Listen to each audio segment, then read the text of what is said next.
Why am I here indeed? Why am I here? Oh, that's right, to do a talk. Okay, I'll get started with that, shall I?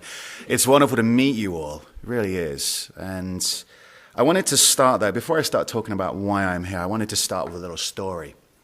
It's really a story about an experience with my mother. I had a number of experiences as a child. I guess the one word that might describe my particular start in life was dysfunction. Perhaps another word would be abuse. You know, my mother she was an alcoholic. She'd go out drinking most nights during the day. She'd leave me alone. And this particular time period, I was around 7, 8, 9 years of age. And in being left alone, of course, as a young child, I'd get to wander around the flat. And I guess I had enough smarts to sort of not set the place on fire. To say, to sort of stay alive so I could be here right now. But my mother would come home drunk, and she'd get mad if I hadn't cleaned, if I hadn't vacuumed, if I hadn't done the cooking or something else, something that really was relating to the struggle that she was going through. And it really got to the point that there would be evenings where she'd go out and I would hear her coming in through the door, and then I would quickly jump into bed, turn the gas fireplace off, and go asleep, pretend I was asleep. And so I remember many a night when she came in and she would sit there for a while. And at some energetic level, she had to have known that really I was awake. Now, perhaps the glowing red ceramic tiles on the back of the gas fireplace might have been a giveaway. When I was 7 or 8, I didn't really work that out. But as I got to be 9, 10, I started to work out, hang on, I might have to think through this differently. But I learned that the purpose of life at that point for me was drinking, getting angry, fighting, and getting nothing. I also had a father figure at the time as well who was certified schizophrenic. So these teachings work. The law of attraction is always in play. My mother was attracting exactly who she needed into her experience, for the purpose of her journey and her evolution. And so as a certified schizophrenic, he had medication. And I don't know if you know, but if you have medication for mental illness and you go out drinking, it doesn't mix very well. All right? It really doesn't, because what happens is, of course, the dulling effect, the effect of the medication to keep a lid on that schizophrenia really goes away. And so they would both come back and they would fight. There came a point where I would have this experience of them coming back, say, on a Friday night or a Saturday night, and then fighting. And they would get to a point where they would have such anger and such frustration that then my mother would scream out, "Carmien, go get the police, get the police." And so now, just for context, this is really about 8, 9 years of age, and we don't have a phone in our flat. And we have phone booths. So I didn't come from, a high-income environment by any stretch of the imagination. So here I am, this 8, 9-year-old boy, running in inner-city London down the block to the phone booth to call 999, because that's the number, right? It's not 911, it's 999. And the police, I became a regular caller. And so the operator, okay, yeah, so it's you, Carmien. Okay, so we're sending someone over. And so the police would come in. And the domestic abuse laws at the time, it was very interesting in England because they couldn't do a whole lot. My mother just wanted to obviously create something, and this father figure wanted to create something and then have someone come in to take over. And meanwhile, here I was, this sacred little witness. And so I learned that the purpose of life, why I was there, why my mother was there, why this father figure was there, was to drink, to get angry, to fight, and to get nothing. And I wasn't even 10 years of age. And and I would say that this is not a unique story. This is not like I'm coming here to say I'm somehow had any more intense, dysfunctional, broken start than anyone else. But it was exactly what I needed. Exactly what I needed. So why am I here? Why am I here? My purpose statement, I'm going to talk a little bit about that today. My purpose statement is I am here to inspire people to awaken to their spiritual magnificence, inspiring people to awaken to their spiritual magnificence. Now, this statement is a symbol that feeds me. These words may mean nothing to you, but to me, they reflect feelings and symbols within. This has to mean something to me. It represents the passion that I have within me to do something. And I've had to bring it into my own being. I've had to go for a process, a journey, the hero's journey, as Joseph Campbell might say, to have this sense of separation as a child, and then go through an initiation and to return, and then to have a sense of separation. But this purpose statement, this understanding of why I'm here, is this foundational rock, is this cornerstone of my life. And I believe, though, the interesting thing is that the deepest purpose within my soul doesn't change, but my understanding of it does. And what I would reflect to you all is that every single person here, you all have a purpose. There's a reason why you were born, why you came in to living, to being alive. And the journey is about deepening the understanding of what that purpose is for you. And no one else can tell you what your purpose is, right? No one else can say, this is why you're here. Why am I here? This is a question we have to ask ourselves. And it's inherent within you. And you may even be covering up. You might not even be aware that this purpose is within you. So I'm working with this. The reason why I'm working with my understanding of what my purpose is, a couple of years ago, until about 4 or 5 months ago actually, my purpose statement was inspiring and serving the revealing of eternal presence. And now it's inspiring people to awaken to their spiritual magnificence. I think this one's a little bit more sexy. It's a little clearer, Inspiring people to awaken to their spiritual magnificence. And it's a lengthy process.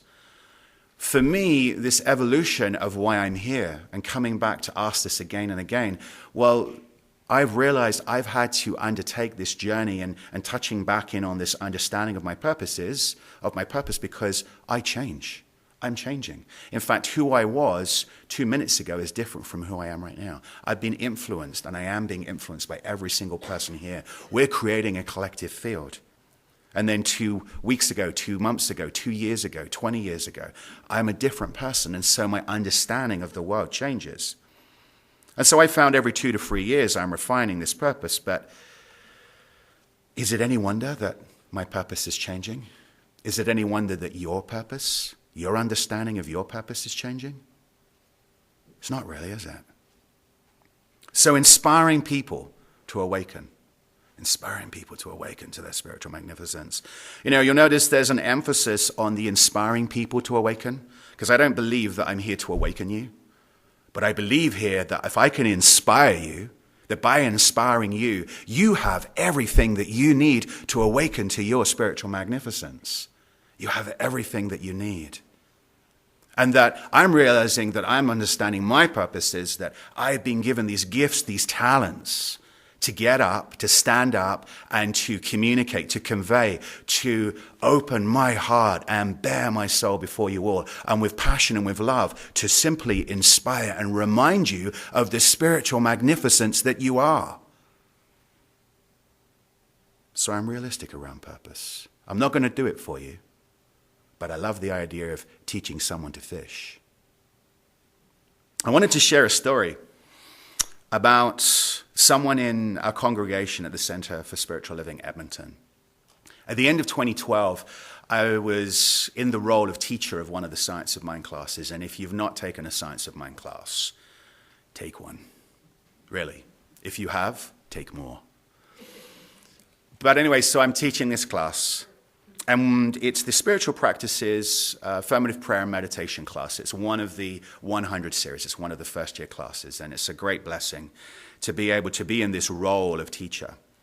And so I get a call. It's about week 7, and I'm driving to the center. I'm just about arriving, and I pull up, and I get a call. It's from one of the students, and she says, "Carmien, I'm really sorry. I'm not going to be able to come to the class tonight." It's like, oh, okay, so how can I support you? How can I serve you? Like, what's going on? And she turned around to me. She said, "Well, I'm going in for brain surgery on Thursday." So I'm like, okay, so take a breath, just check in. Brain surgery, well. So I'm just processing that And the next thing she says was, but don't worry, Carmien, because I'm going into my spiritual practice. I'm in meditation. I'm meditating. I'm using affirmative prayer. I've already connected with a practitioner. I'm surrounded by loving friends. And, I know that this is a journey that is just about showing me what it is I need to know. And in fact, if I hadn't have fallen over and had a little knock, the doctors wouldn't have even looked at this. And so it's a beautiful miracle that I even know that this is going on when it's going on, so that I can go in for this operation and they can contain it and manage it before it becomes a really serious problem. And so I'm just so excited about that. And I want you to know that I'm with God and God's through me. And I'm sitting there and I'm like, whoa, yes, okay. And so I'm thinking to myself, she's walking the talk.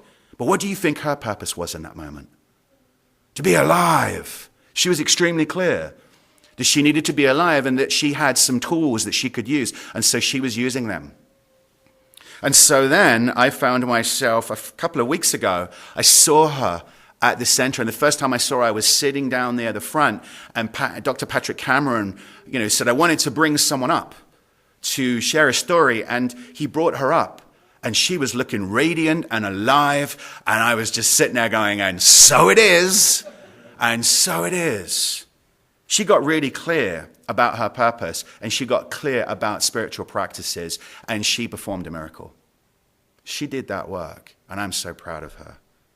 And what she reflected back to me, if I'm inspiring people to awaken to their spiritual magnificence, for me, I know she's got her journey, but for me, she was showing up and she was being spirit and she was reflecting, saying, yes, you are inspiring me to be spiritual magnificence. And I was like, and so it is. Yes.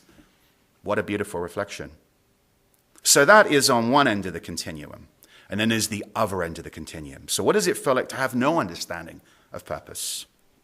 So I sat and I contemplated this, which is, the more you get into these teachings, the more you'll want to stretch yourself. Because I know when I started, I wanted to meditate and have it all, zen and blissful all the time. And I start to realize, no, if I'm not feeling discomfort, then it's probably not spirit trying to grow me.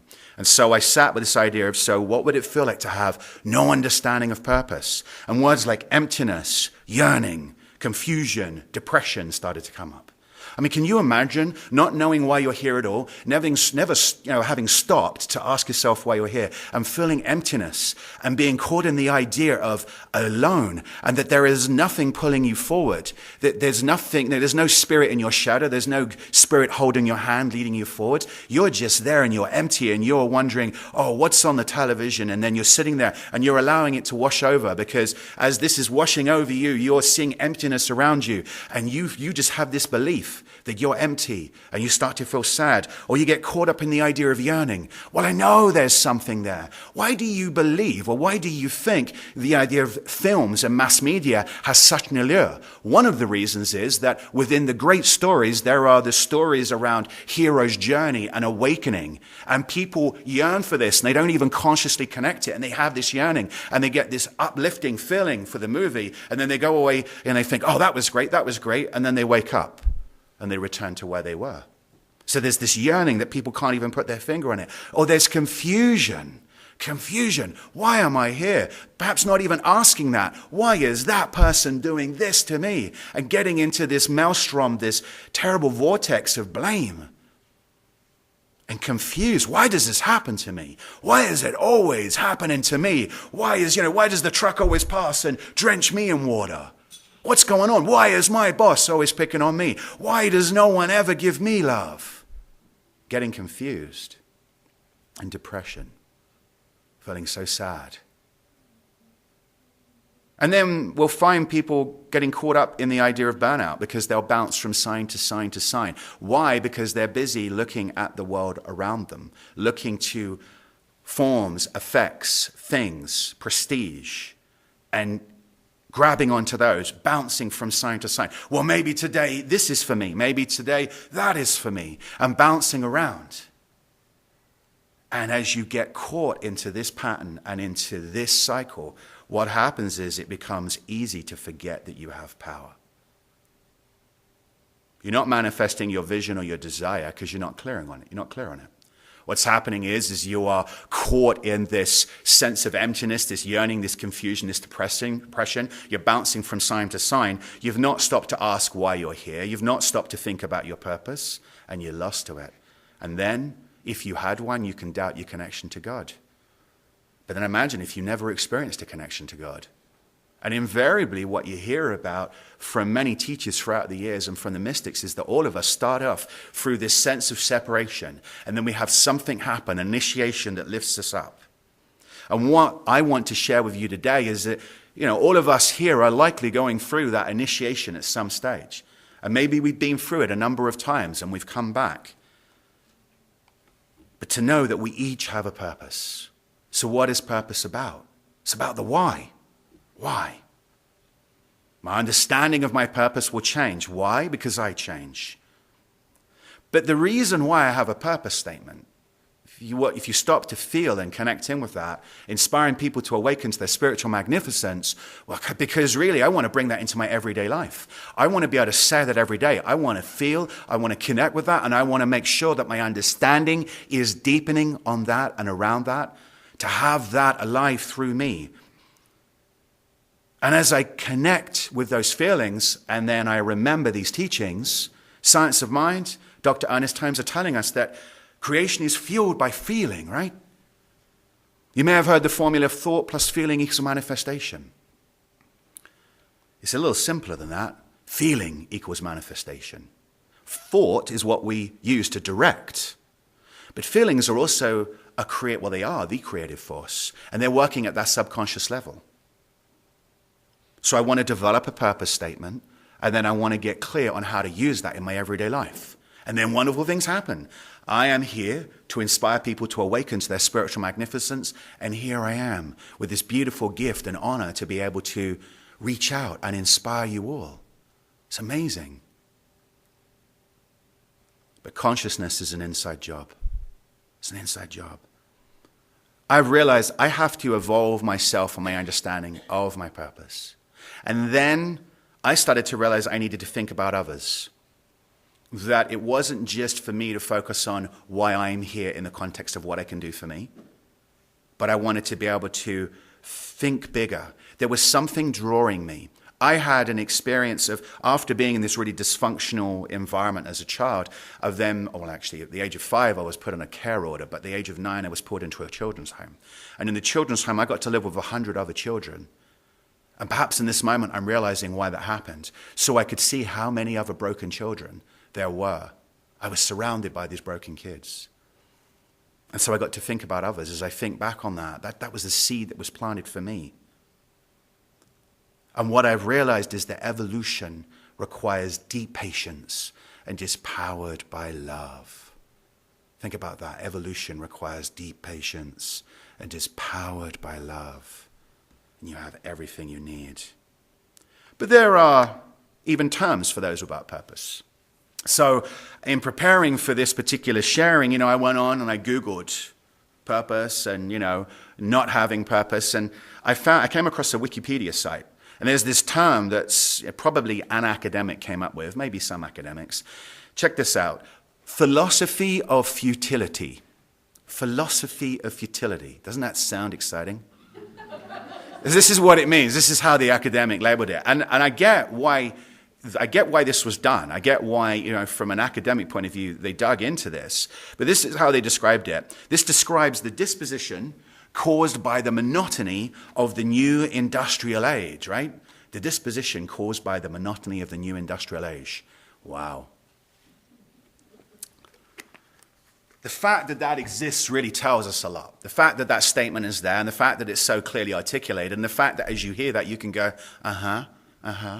because you individually may well have had a period of time in your life where you were caught up in the monotony of the new industrial age. Even if it's just, finding yourself caught up in the monotony of how things show up in terms of media, in terms of the internet. I was recently in Vancouver, and there was the Centers for Spiritual Living New Thought Conference, and it was amazing. 600-700 ministers, practitioners, and laity came from around the world, and I'm God. That was just amazing. And there was a field that was created, and one of the speakers there was Reverend Nirvana Gale. And he was just, you think I'm passionate? I got nothing on this guy. I mean, to really get in and doing what this guy was doing, I'd have to have a mic and be moving around, right? But of the many brilliant truths he shared, there was one that really stuck out. He spoke about the 4 pillars of socialization: family, school, media, and church. The 4 pillars of socialization. So family, as a pillar of socialization, what family has gotten into this habit of doing, spinning this real number, like selling us this real deal of, well, Johnny, you've got to go to school and you've got to get an education, which is good, so that you can become a lawyer, a doctor, or whatever, so that you can earn a lot of money.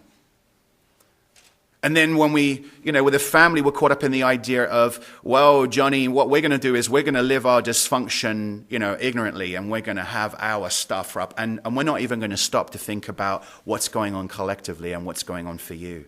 That was my experience of family. People perhaps who, parents who should have gotten divorced far sooner than they did, and they lived in that pain.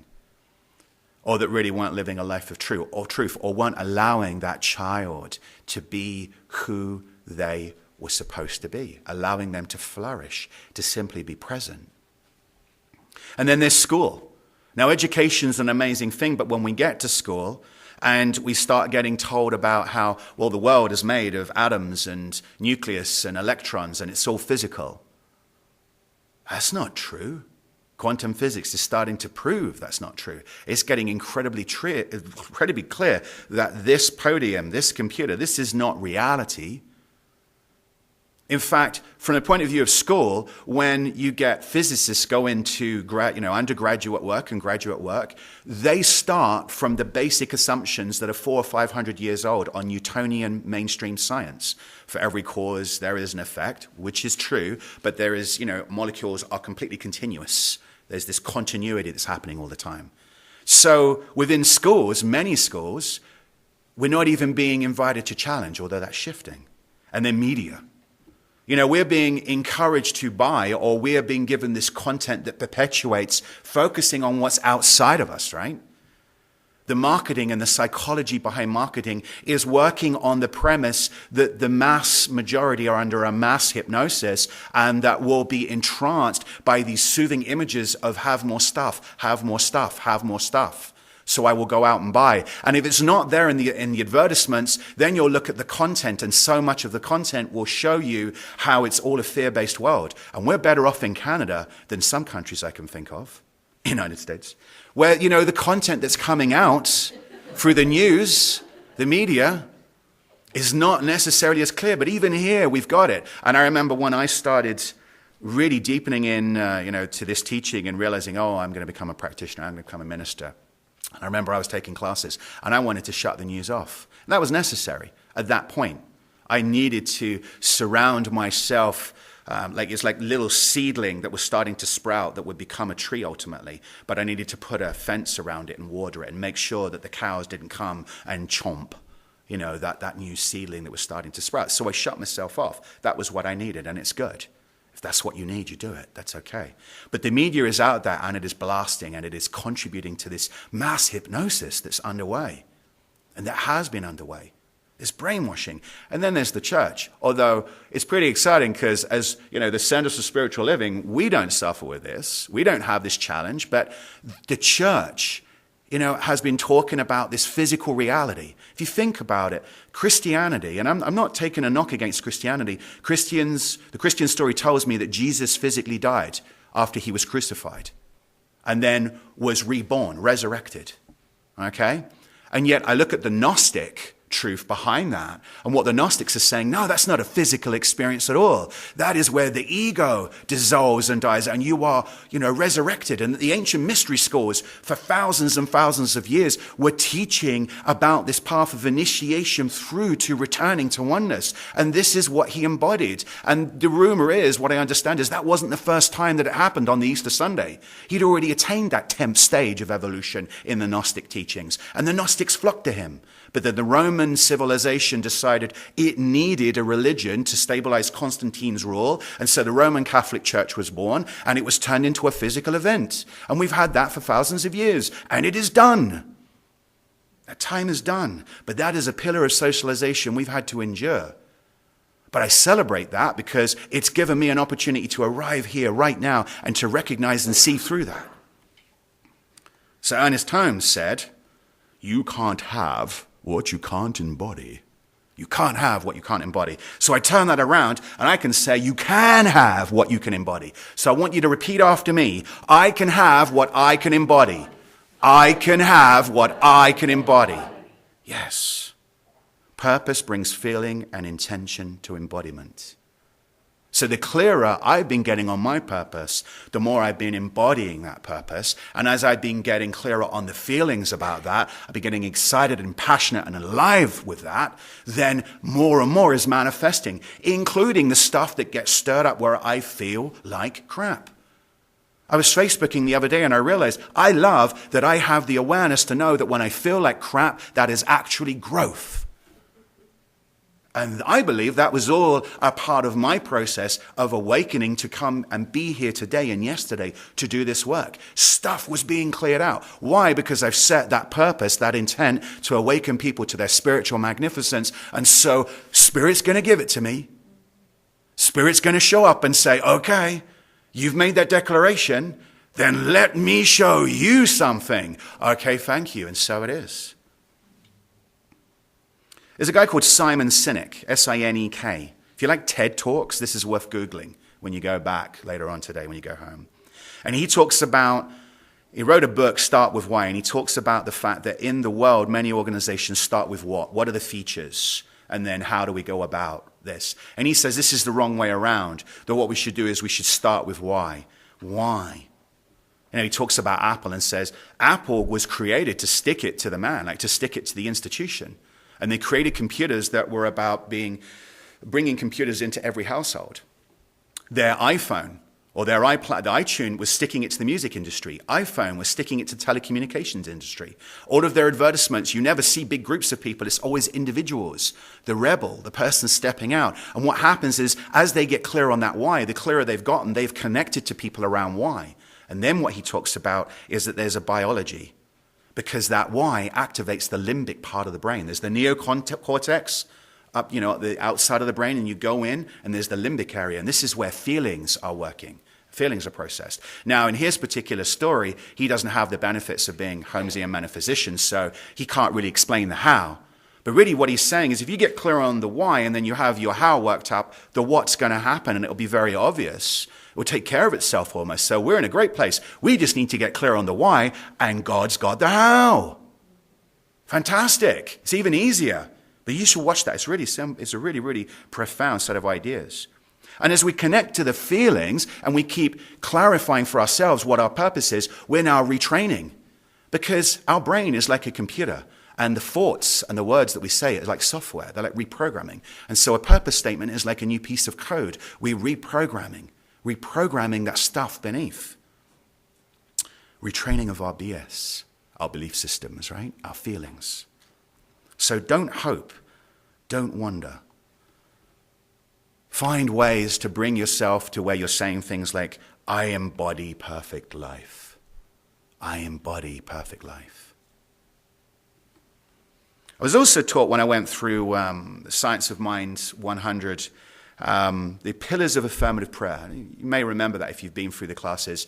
Health, wealth, relationship, self-expression. Anyone remember that? Health, wealth, relationship, self-expression, yeah? So really what that was, so if you're going to have this affirmative prayer process, then, you can look at these 4 pillars and you can do prayer work around each of these. And I realized, and I worked with that, and pretty soon into that process of doing these classes, I knew that wasn't quite working for me. This is what we do, right? We take these teachings and we make it work for us. And so I realized, well, what this actually was, this is health, wealth, love, and purpose. So that became a bit clearer for me. So, health and wealth were the same, but relationship became love because I realized I wanted to focus not on relationship, but on the love within relationship, whether that was familial, family of origin, or family that's created, or romantic, or whatever the case may be. And then I realized the purpose. And then I sort of realized again, I had another little insight. Well, actually, that's the wrong way around for me. Purpose, love, health, and wealth. Why? Well, because it all starts with purpose. In fact, if you've done any prayer work, and you've gone through the Science of Mind classes, and you're taught how to work with an affirmative prayer, what do you get told? The first thing is create a purpose statement. Set your intention up at the beginning, and then start to go into this idea of, okay, recognition. I recognize there is this one presence, this one light, and it is within me, and you go through that process. But starting with a purpose. So get clear on the purpose, then there's love, and I want love to be embodied through all that I do. And as I get clear on that, I realize that health and wealth are effects. Why? Well, my experience is the clearer I've gotten on purpose and love, the healthier I've ended up feeling. Why? Because I'm embodying those feelings of amazingness because that purpose is there. My understanding is deepening and widening and broadening. And then suddenly I'm finding myself more and more healthy. Why? Because I'm dwelling on that which is innately within me, that core purpose, and upon love. And then wealth, what wealth happens is that because I'm in that zone of purpose, God knows what I need. I realized very quickly the idea of praying on money and praying for money, sure, it's a good start, but it's not where I want to dwell. I want to dwell on purpose and love, and everything that I need will flow from there. Why? Because I have surplus. There is more than enough. More than enough. And the clearer I get about purpose and love, the better it will be for me, the better it will be through me. And I didn't realize that really the purity of my purpose is purity plus love. That's the formula. Purpose plus love equals purity of purpose. Because, there are those who have no purpose or haven't really stopped to think about purpose. And there are those who are very clear about their purpose and might not be as pure. Let me share a little story around that. There's a televangelist called Pat Robertson. Anyone ever heard of Pat Robertson? Yeah? Saw something on Facebook. I spend quite a bit of time on Facebook. And it was an article, Pat Robertson. I think I'd heard about him vaguely, but this article, it really had a quote of something he'd said. I believe he might be out on the West Coast in the States. And I guess they're not used to snow there, because this is what he said. Snow is God's way of punishing Americans who were planning to drive, check this, to do something gay. Seriously. Snow is God's way of punishing Americans who are planning to drive to do something gay. So now, those of you who are familiar with Facebook, it's a wonderful environment, right? Because, someone can post. This was actually another Science of Mind minister posted this, right? And I watched this conversation unfold, and my first reaction was, oh my, this Mr. Robertson, this Reverend Robertson, it strikes me as being supremely self-satisfied. That was my first thought, right? That's about as how far as I allowed myself to go, supremely self-satisfied. And then I realized, I'm being inspired to love this Reverend in an advanced way. Why? Well, I might not like how he shows up, but I can see his purpose is clear. I don't have to agree with his purpose. My purpose is not his purpose. When I think about it, the idea of, snow is God's way of punishing Americans, like he clearly hasn't been to Saskatoon or Edmonton, right? Oh my gosh, we've been driving to plan to do it. And it's not even driving to do something gay, planning to drive to do something gay. So, we're really pooched here, right? And I really was being invited to love him in an advanced way. Why? Because I have this purpose to inspire people to awaken to their spiritual magnificence. And guess what? If I am reading that, or I'm experiencing and witnessing that, and I'm feeling disdain, horror, disgust, I'm feeling mortified, I'm angry, I am contracting myself. And guess what? In that place, if I showed up from that space, do you think that I would be inspiring anyone? No, I wouldn't. Is his purpose pure? I would argue no. Not in my understanding of the God that is the God of my being. That is through me, that is a God of allness, of acceptance, of inclusivity. So no. So as I start to experience and witness these events, I've also gotten very clearly into what I call my daily affirmation practice. Those of you who you may not know, I have a website, knowtheflow.ca, and I post daily affirmations. So I'll go take an Ernest Holmes quote, and then I'll put an affirmation together. The most recent one was, my vision is powered by love. And I'll do this every day. My vision is powered by love. And then I'll find ways as the world around me goes quiet, if I'm not called to do something or to be responsible, I'll just go quiet and I go, my vision is powered by love, my vision is powered by love. Or maybe I use my purpose statement. But a daily affirmation practice can be very powerful. If you've started to think about a purpose statement, then you might think about doing this every day. But until you have, a purpose statement or affirmations you're working with, it can be a really simple start. Anyone here say, oh my God? You ever said, oh my God? Yeah. That's an affirmation, by the way. Oh my God. And I realized, no, I got to shift that. Oh, I'm God. Oh, I'm God. Check it, right? Oh my God. Oh, I'm God. Oh, I'm God. And it's the same syllables. It's all good. You can fit it in. Oh, I'm God. And then on really, really spiritual days, I can go, I'm God. I'm God. I'm God. I'm God. But as you do that, then you've got to say, and so are you. And so are you, right? I'm God. So I spent those 2+ years of daily affirmations, and this is not to impress you, but to impress upon you that in establishing my purpose statement of inspiring people to awaken to their spiritual magnificence, I had better show up and walk the talk. And daily affirmations and finding ways to remind myself to come back to the truth that is yearning and striving to be through and as me really requires me to step up and to take responsibility and to make that journey. Because the hero's journey is not one where I sit on my backside and wait for awakening to come to me. So I better take some responsibility.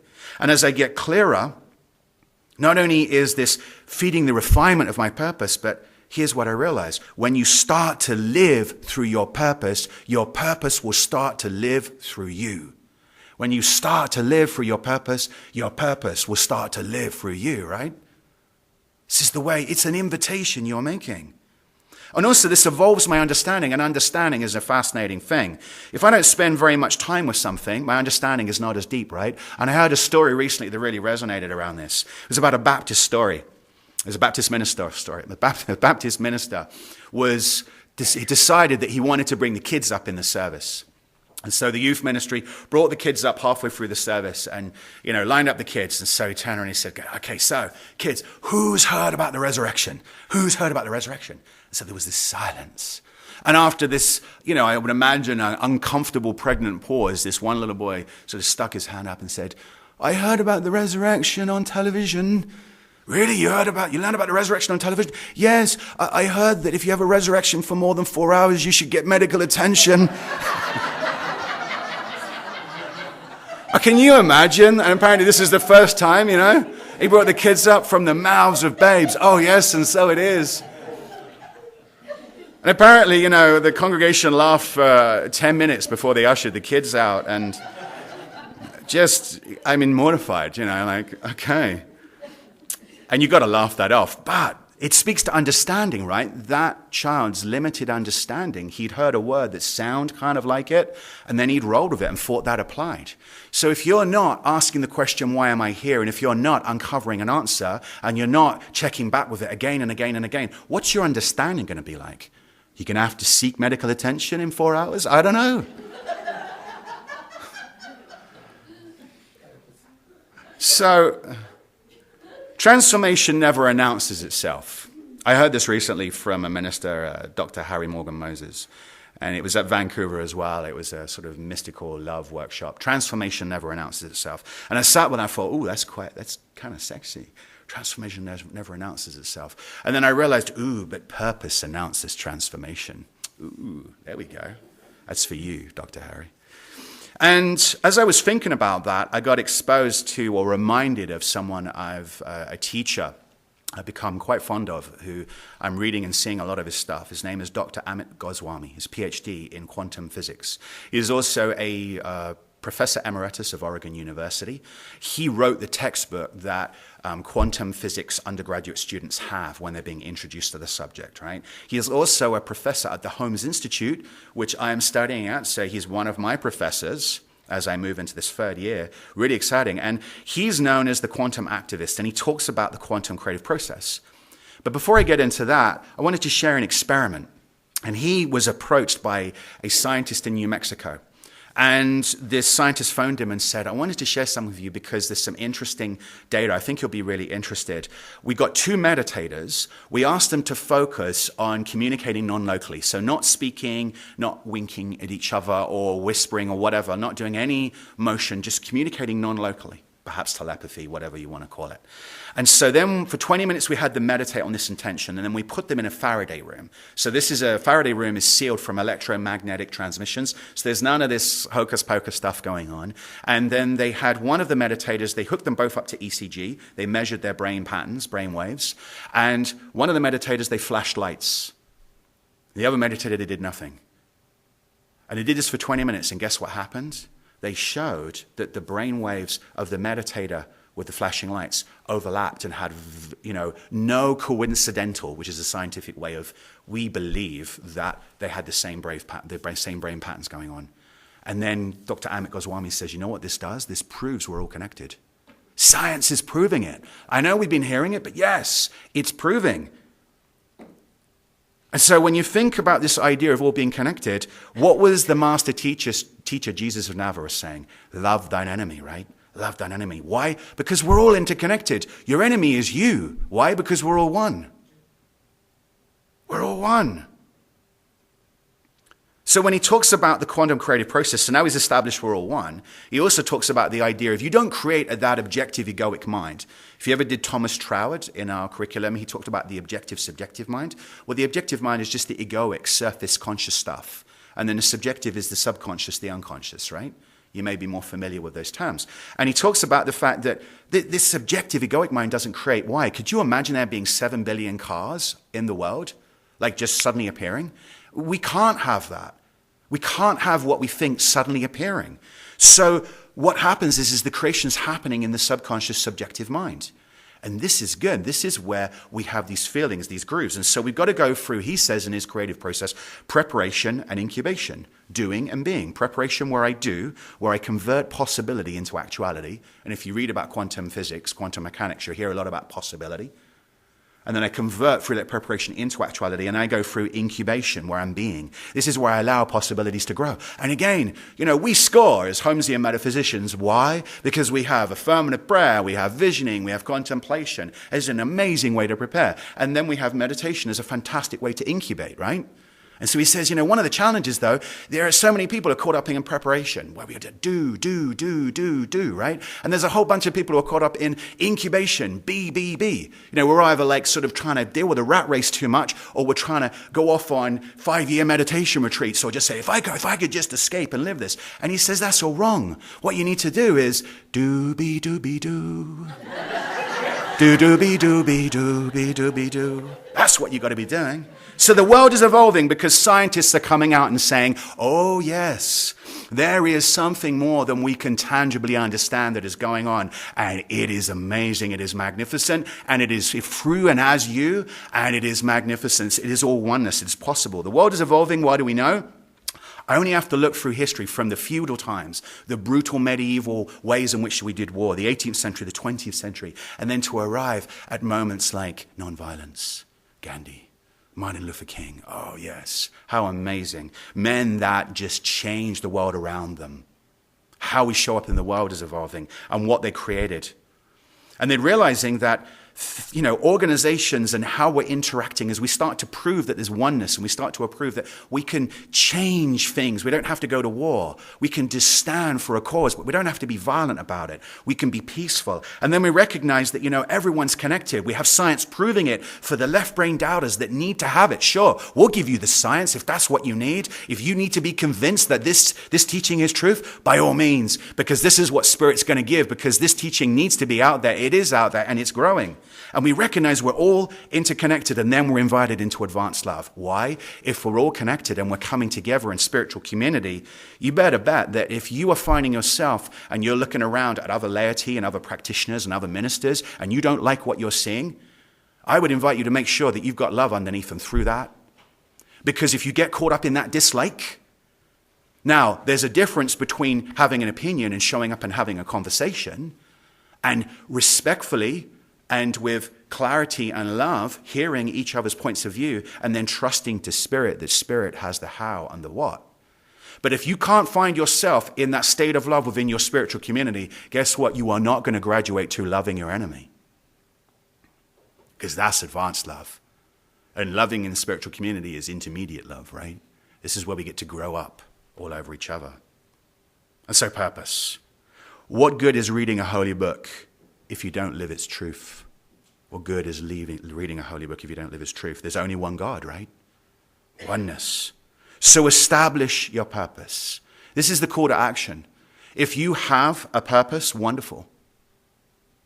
Then deepen your understanding of it and find ways to come back to it every day. And if you've never thought about answering the question, why am I here? Then answer it. Answer it for yourself and know that you have the answer within, and know that you need deep patience, but that the answer will be powered by love. Because here's what I know. I'm clear on my purpose. I'm clear on why I am here. Why? I'm here to inspire people to awaken to their spiritual magnificence, and I love you. Thank you.